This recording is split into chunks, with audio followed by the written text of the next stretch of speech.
Hindi lang ang Bulkang Mayon ang may pasiklab sa lalawigan ng Albay dahil ang mga tanod ng barangay nagpakitang gilas sa kakaibang patimpalak na kung tawagin nila ang tanod kong pogi. Nito lang nakaraang Pebrero, sa bayan ng Daraga sa Albay, may nag-alboroto, hindi ang Bulkang Mayon, kundi mga uragon.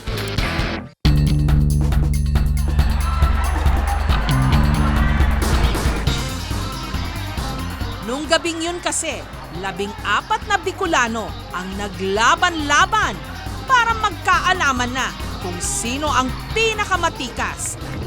Winners never win! Winners never win! Tanong kong bugi ng barangay! Kalinan! Pinakatalentado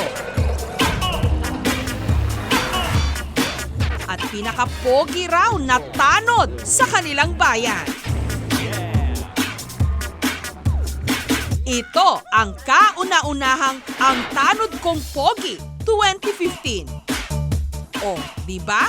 Pati mga tanod ngayon meron ng sariling pageant.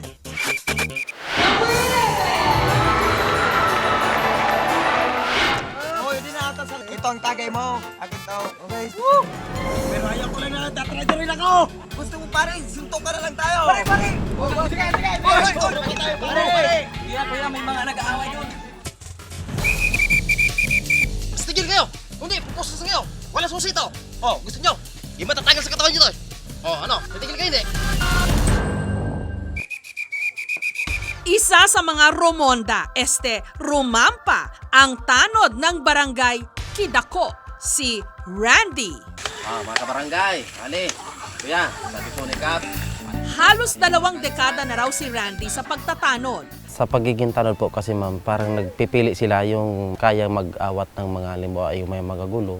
Tapos yung disiplinado kang isang taong. Malakas daw ang laban niya, lalo na sa talent portion. Siya kasi ang tinaguriang Buko King ng Albay. Parang butiking umaakyat sa puno ng nyog. Sisiw din sa kanya ang pagbabalat nito. Gamit lang ang kanyang ngipin.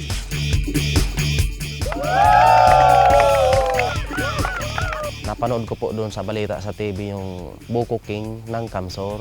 Pwede ito sinubukan ko sa mga gatalit ng Muro Barangay. Di ba makakaano yan? Di tinuloy-tuloy ko siya. Ganda nga po.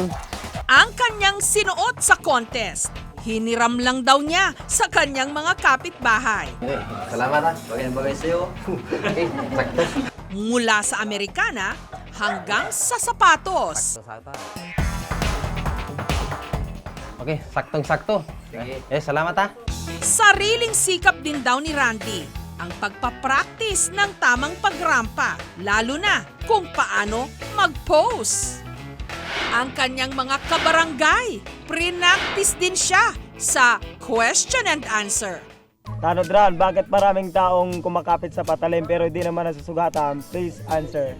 Paano naman po kasi sila masusugatan? Ay umahawak po sila doon sa hawakan ng patalim. Kuya Randy, bakit po ba pag ginigiba ang bahay, kubita lang natitira? Paki-answer please. Paano man po igigiba yung kubita? Ang hirap kaya na maghukay ng gagawin mong kubita. Kuya Randy, saan po ba masarap matulog? Sa pansitan o sa kangkungan? Pakisagot please.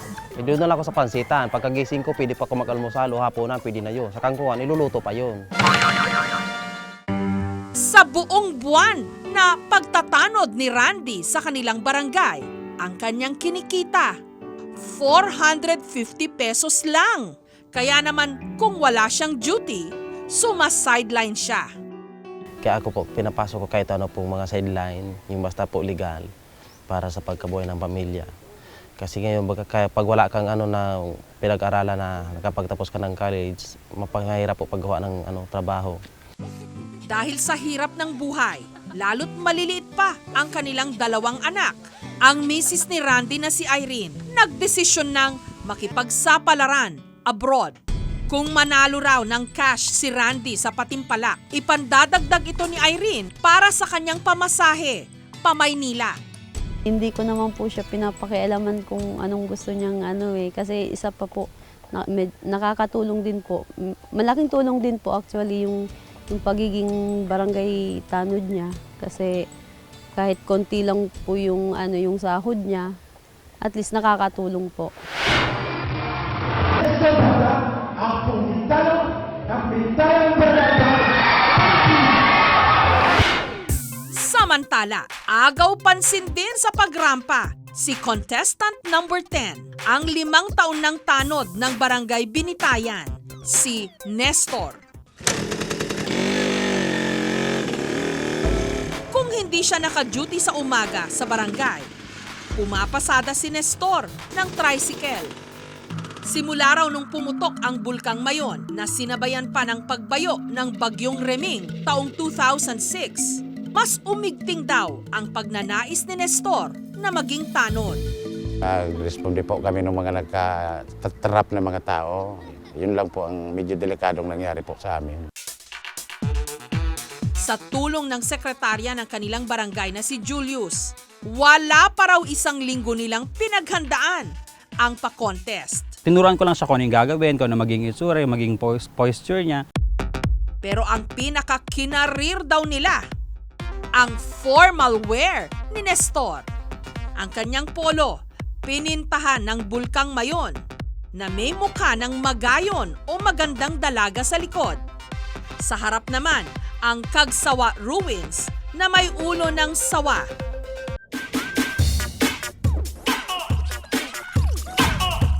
Ang pambatong talent ni Nestor, pagsasayaw ng budots.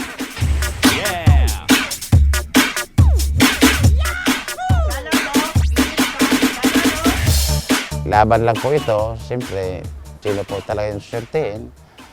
Okay lang tayo. Wala naman po tayong... Sana ganun ka pa rin sa amin kahit nandiyan ka na. Ikaw ang pinakapogi namin. Lagi niya. Sana wag siyang magbago. Ang tanod kong pogi, inilunsad daw para ipakita at ipagmalaki ang mga tanod sa daraga. Pinakapakay ko lang is to uplift the moral of the barangay tanods. Not only dito sa amin, sana sa ibang probinsya, especially sa probinsya ng Albay.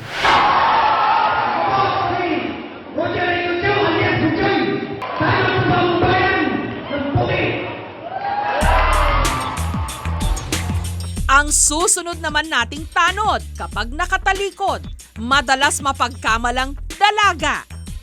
Mahaba ang buhok. Ang kanyang motto, anong paki mo sa long hair ko? Hello, oh, be. Ang tingin daw niya sa mga tanod katulad niya. Cellphone ko kinuha.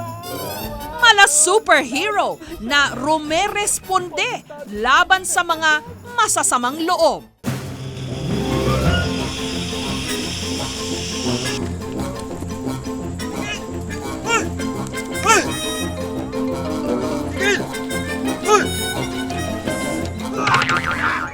Akin na cellphone. Bigay mo.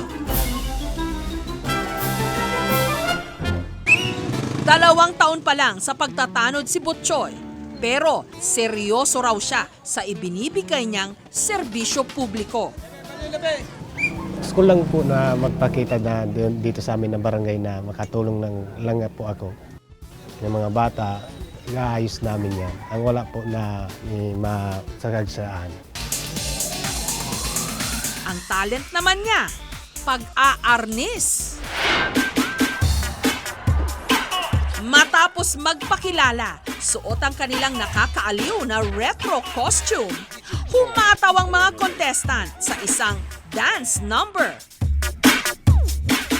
Matapos nito, rampa na naka-formal wear.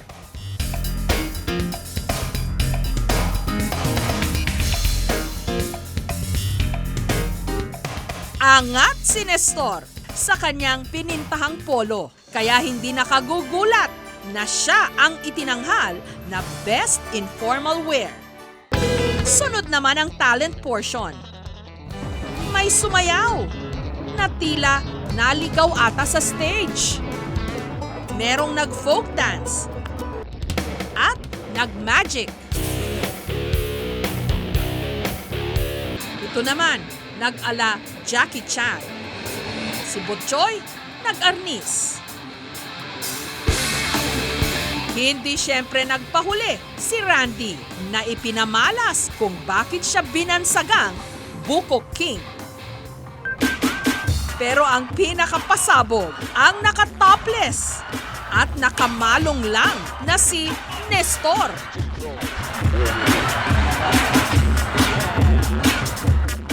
Budots kung budots.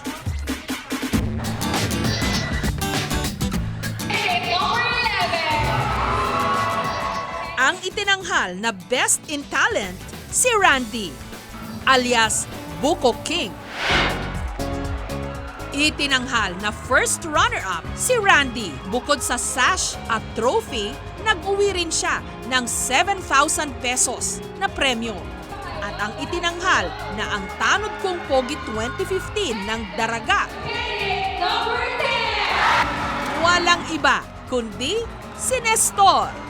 Ang kanyang premyo, sash, trophy at 10,000 pesos.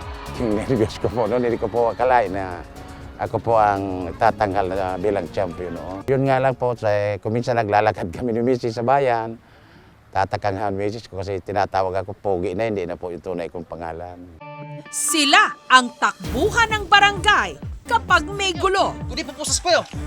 Sinisiguro nilang ligtas tayo. Gising kapag tayo'y natutulog. Maaasahan. At may mga nakatago palang talento at lakas ng loob para makipagtagisan ng kisig at talino. Dagdag Pogi Points.